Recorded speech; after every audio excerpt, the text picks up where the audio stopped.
faida za huu mfumo, sio tu kwa mawakala yani dealers, kwa mteja yeyote ambaye anataka kununua gari moja kwa moja mtandaoni kwa kushiriki kwenye mnada.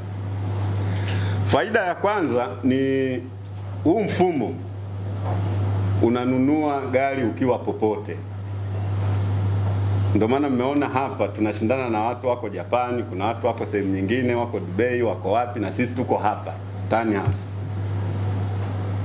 Kwa hiyo inakupa convenience. Lakini faida nyingine ni uwazi wa bei. Hicho ndio kitu cha msingi, uwazi wa bei. Wauza magari wengi kwenye bei huwa hakuna uwazi sana, kwamba hii bei mpaka unaniuzia milioni ngapi, yani calculate vipi?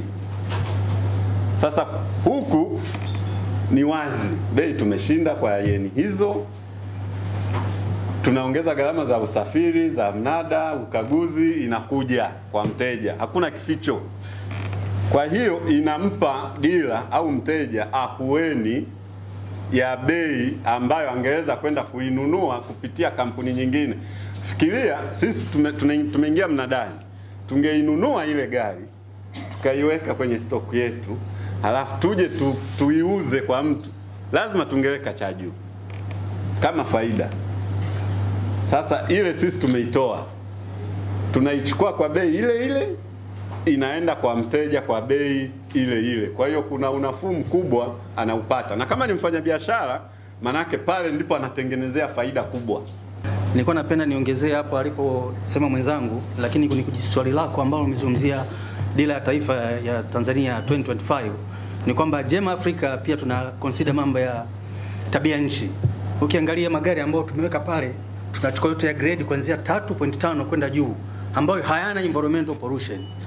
Lakini ukichukua 3 kushude chini, yanaita environmental pollution, ambao sisi kama Gem Africa hatuhitaji kuingia conflict na serikali kuharibu mazingira, ambao sasa hivi tuko kwa dira ya taifa kwa ajili ya kulinda mambo ya hali ya tabia nchi.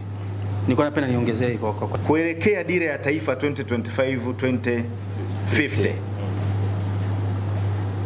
Dira ya taifa inaelekeza uchumi jumuishi. Sasa uchumi jumuishi ndio hili tunaloliona hapa. Kwani wangeamua baki na mfumo wafanye wenyewe wangeshindwa? Wakajitangaza sisi Jema, wakajifungia chumbani, singeshindikana.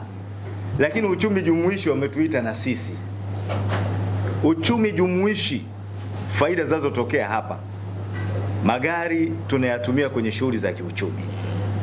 Sasa wasafirishaji wakianza kupata magari kwa bei nafuu, moja kwa moja nauli zitashuka, usafirishaji wa bidhaa na huduma utachangamka, moja kwa moja tutakwenda kunufaika kama nchi na kama mtu mmoja mmoja.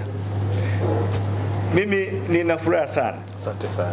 Kikubwa niseme kwa niaba ya wenzangu madilazi wengine, ndiyo, na kwa niaba yetu binafsi ya Asante Motors, tunawashukuru sana Gem Africa kwa hiki kikubwa ambacho mmekifanya. Muendelee hivi na siku nyingine mtuite kama kuna kingine. Asanteni sana.